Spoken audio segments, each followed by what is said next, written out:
In today's video, I'm going to teach you how to enable sensitive content warning on your iPhone. Alright, I'm on the home screen right now, and we're going to turn this on through settings in the privacy and security section. First, I'm going to open the settings app, the grey gear icon.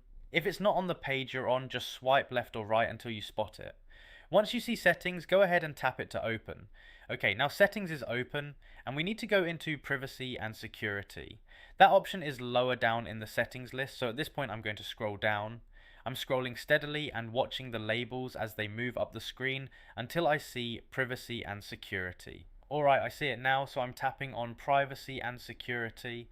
Now we're on the privacy and security page. The next thing we need is sensitive content warning, and it's further down on this screen, so at this point I'm going to scroll down until I see sensitive content warning. Alright, I see it now, so I'm tapping it.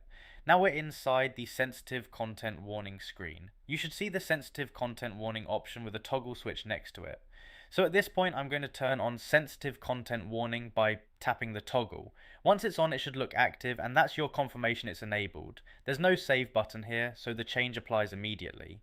At this point you can tap back or exit settings whenever you're ready, and sensitive content warning will now be turned on.